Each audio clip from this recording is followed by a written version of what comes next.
Pour ne rien manquer, abonnez-vous maintenant. Coff dans tous ses états, ça balance pas mal sur Sud Radio. Vous savez, la France, eh ben elle est sauvée. Comment elle est sauvée? Elle est sauvée, elle est sauvée. Vous savez qu'on se plaignait des dépenses publiques, de la dette, de tout ce qui montait, etc. Et les esprits chagrins, comme notre ami Marc Toiti qui est avec nous. Il disait oui, mais enfin, vous savez, il faut quand même régler un certain nombre de problèmes, sinon on va dans le mur. Et surtout qu'il y a un mois et demi encore, on en parlait. Fichte, l'agence de notation Fichte, avait dégradé légèrement notre cher et doux pays. Mais, alléluia, alléluia, voilà-t-il pas que Standard & Poor's, autre agence de notation internationale fort connue, eh bien non, on reste là où on est, on n'augmente pas et on ne dégrade pas. Il faut avoir vu la joie profonde, pratiquement orgastique de Bruno Le Maire. Alors, Marc Toiti, franchement, expliquez-nous d'abord. Bonjour, cher André, bonjour à toutes et à tous. Bonjour, je rappelle votre livre qu'il faut lire, Le Grand Reset, le Reset tout. Le Reset 2, il y avait eu le Reset 1. Alors, Marc Toiti, d'abord, rappelons très rapidement sur quels critères ces agences de notation notent des pays comme la France, bien sûr. C'est là qu'est le problème, effectivement, vous l'avez dit, c'est que normalement, tout était là pour qu'on dégrade la note de la France. Je vous rappelle que la note de la France, qui est donc double A, qui est donc une très bonne note, on n'est plus triple A depuis 2012, qui était la meilleure note, on s'est un petit peu dégradé, alors que d'autres pays ont résisté. Donc en fait, quelle est la nature de la notation? On regarde justement l'évolution des finances publiques, notamment de la dette publique, des dépenses publiques. Et donc, si on a la garantie que l'État fait des efforts, est sur la bonne orientation, on se dit à ce moment-là, on garde, entre guillemets, la bonne note. Ça montre également la capacité de l'État à s'endetter sur les marchés financiers. Voilà, c'est ce qui permet effectivement de faire cette notation. Et là, c'est vrai que c'est très surprenant, vous l'avez dit, puisque donc il y a eu l'épisode coronavirus où là, il n'y avait plus de notation parce que tout le monde a dérapé un petit peu sur les dépenses publiques. Donc là, maintenant, ça y est, c'est terminé, c'est pas trop tôt. Mais néanmoins, ce qu'on observe, c'est que la France, elle, a continué le quoi qu'il en coûte. Elle a continué justement à augmenter sa dépense publique. C'est les chiffres de l'INSEE qui le disent.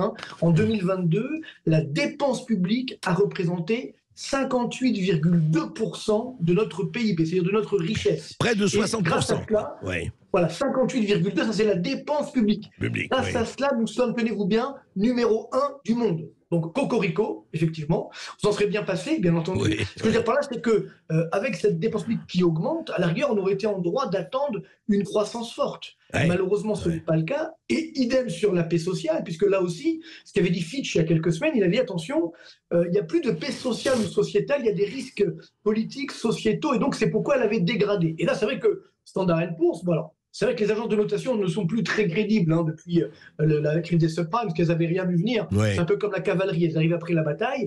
Mais là, justement, il y a un problème de crédibilité. C'est-à-dire que si vous regardez les dépenses publiques, ça augmente, alors que d'autres pays, par exemple l'Italie, elle a fait des réformes, a fait des efforts pour réduire sa dépense publique dernièrement.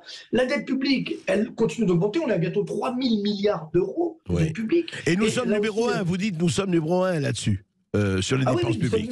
Numéro 1 sur la dépense publique, effectivement, comme je l'ai évoqué, et sur la dette publique, ça augmente. Alors jusqu'à présent, il y avait une sorte d'écran de fumée, c'est-à-dire que cette dette publique était achetée par la Banque Centrale Européenne, massivement, ce qu'on appelle la planche à billets.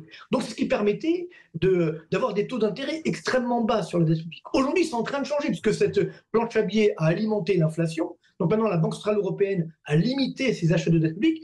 Et donc, les taux d'intérêt augmentent. C'est là la conséquence pour nous. Pour nous, les ménages, les entreprises, effectivement, taux d'intérêt qui étaient négatifs il y a quelques temps, maintenant, ils sont à 3% sur la dette publique française à 10 ans. Et donc, c'est ce qui fait que ça revêt un coût et un danger sur l'activité économique. On le voit aujourd'hui, il y a des défaillances d'entreprises, il y a des licenciements qui commencent à augmenter.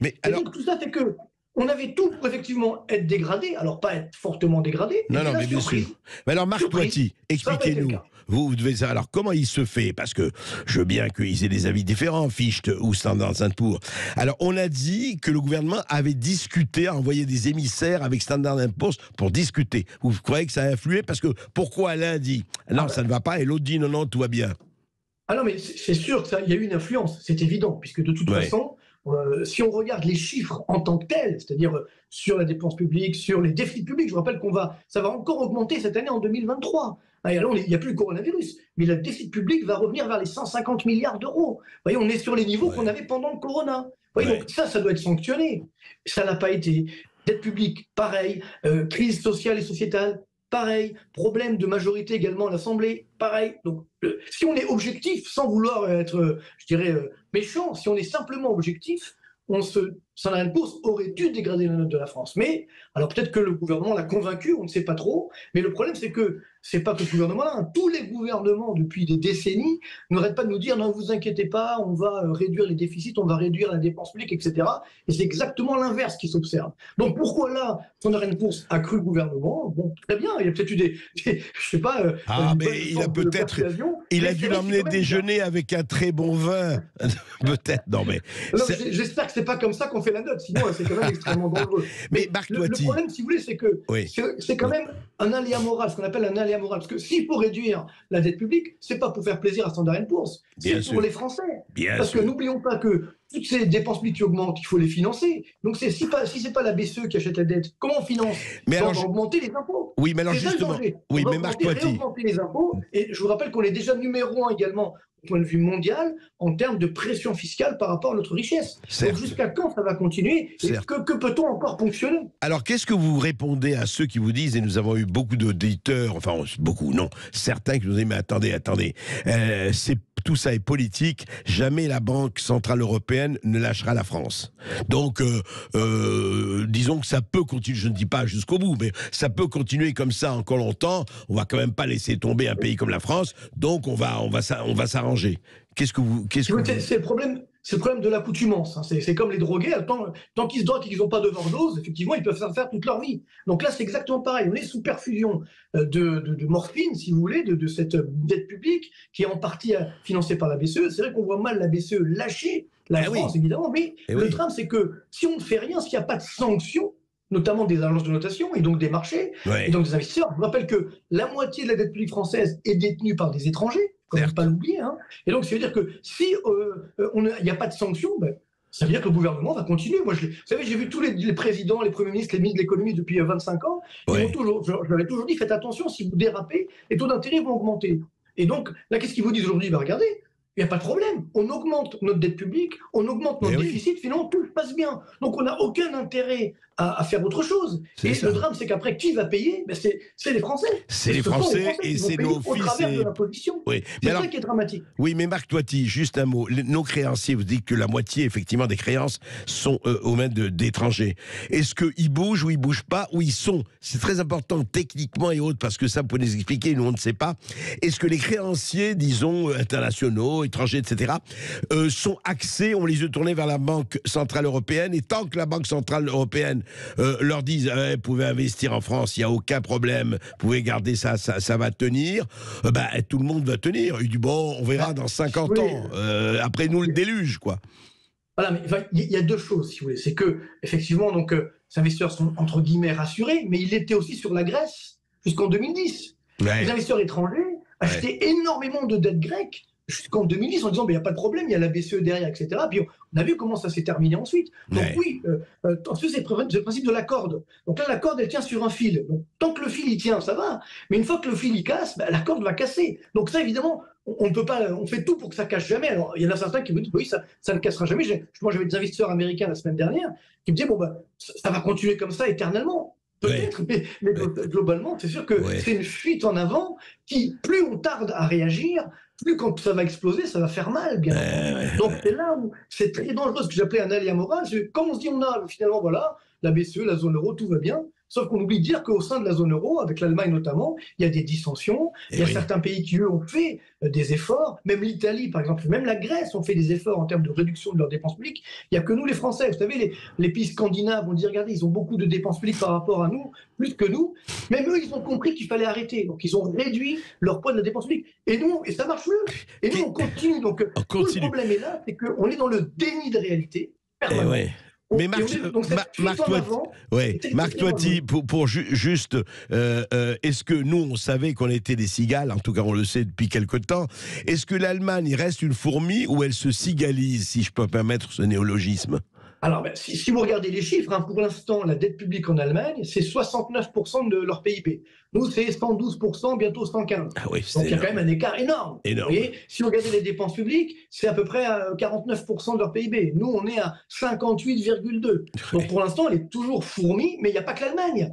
Il y a également les Pays-Bas, Je parlais même tout à l'heure des pays, donc, des pays du Nord. Même la Belgique aujourd'hui commence, essaye du moins de faire des efforts. Même l'Italie, il faut savoir que l'Italie aujourd'hui, elle réduit sa dépense publique par rapport au PIB. Ouais. L'Espagne, etc. Donc c'est là ce qui aujourd'hui est dangereux, c'est que nous les Français, on commence à être les mauvais élèves. Et à la rigueur, s'il y avait derrière une croissance forte, on pourrait dire bon, bah, c'est pas grave. S'il y avait la paix sociale, on pourrait dire bon, au diable l'avarice. Mais ce n'est même pas le cas. Oui, donc on met cas. énormément de dépenses publiques, alors que les services publics se dégradent. Donc où va l'argent? C'est toute la difficulté. C'est qu'on se rend compte que ce n'est pas un problème de quantité de dépenses publiques, mais de qualité de cette dépense publique. Et ça, évidemment, on n'ose pas affronter la réalité. Donc évidemment, on nous fait des beaux discours. Ça fait moi 25 ans que je vois les mêmes discours, donc on a l'habitude maintenant, on est blasé. Mais quand même, la question de savoir jusqu'où ça peut durer. Et c'est ça qu'aujourd'hui est dangereux. Et maintenant, bon, on le voit. Hein.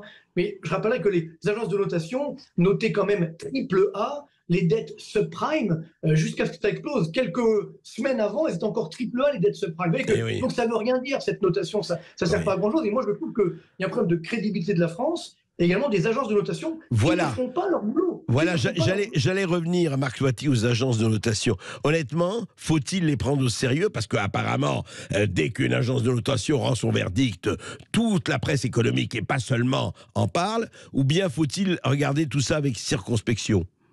Non, si vous voulez, c'est vrai que justement jusqu'à la crise des subprimes, elles avaient une certaine crédibilité. Depuis, elles ont beaucoup perdu en crédibilité. C'est clair que même s'il y avait une dégradation, ça n'aurait pas changé, je dirais, la face du monde. Hein, ça c'est clair. Mais néanmoins, encore une fois, d'où l'intérêt de faire son travail, au moins de faire son travail. Mais là, aujourd'hui, elles ne sont pas le cas. Donc, finalement, c'est une sorte de thermomètre un petit peu truqué. Donc, ça ne sert à rien de le regarder. Hein, bien entendu. Donc, ce qui veut dire que bon, ben voilà, c'est une des informations qui est là, mais elle n'est pas déterminante. Par contre, vous savez, hein, encore une fois, ça fait 25 ans, 30 ans que je vois l'évolution des marchés. Le problème des marchés, c'est un peu comme les enfants, c'est-à-dire qu'il faut leur donner la direction. Tant qu'on ne leur donne pas la direction, ils font tout et n'importe quoi. Mais une fois qu'on leur a donné une direction, alors là, ils peuvent changer complètement, effectivement, leur fusil d'épaule. Et c'est ça qui est dangereux, c'est qu'une fois que la psychologie change, regardez la crise grecque, par exemple, ça peut aller très vite. Tout peut changer, tout peut basculer. Donc, sachant que si jamais on bascule, c'est ça le problème. On n'a plus de marge de manœuvre. On ne peut pas relancer la dépense publique parce qu'elle est déjà énorme. On ne peut pas faire la planche à billets. En fait, ce que vous dites, on est bloqué. Je comprends. Ce que vous dites, Marc Toiti, votre discours, la ligne rouge, c'est au fond que font les princes qui nous gouvernent d'ailleurs d'aujourd'hui ou d'hier. Hein, il ne s'agit pas de prendre pas une position politique au sens gauche-droite ou autre. Oui. C'est qu'est-ce qu'ils font pour prendre le taureau par les cornes. C'est ça. J'ai envie de dire simplement, tout l'enjeu, si vous voulez, c'est un problème de crédibilité. Donc il faut une direction, il faut qu'on ait des dirigeants qui soient crédibles et qui nous disent voilà où on veut aller et on va s'y tenir. Parce que dire évidemment on va y aller puis finalement on fait l'inverse, ça ne sert pas à grand chose. Donc tout l'enjeu aujourd'hui est là, c'est que malheureusement les dirigeants, c'est pas qu'en France, hein, c'est un peu mondial, que ce soit aux États-Unis, que ce soit en Allemagne, on a l'impression qu'il n'y a pas de pilote dans l'avion. C'est ça, ou alors qu'il y a un pilote, mais il ne sait pas bien conduire. Donc, si vous voulez, c'est ça le danger. On avance, on dit, de toute façon, on n'a plus le choix, on est dans l'avion, donc il faut que l'avion avance, mais on ne sait pas trop comment on va atterrir. J'espère qu'on ne sera pas Marc Toiti. Le pilote n'est pas forcément bon. Oui, et pas seulement ça, j'espère qu'on n'est pas. J'espère, ça, c'est une vision, je dirais, un peu optimiste, parce que la vision peut-être plus pessimiste, c'est qu'on est en chute du 60e étage, on est au 40e et on dit jusqu'ici, tout va bien. Oui, on peut dire ça aussi, effectivement. C'est tout le danger. Merci beaucoup, Marc Toiti. Merci pour vos éclaircissements. À bientôt. Reset 2, le livre de Marc Toiti.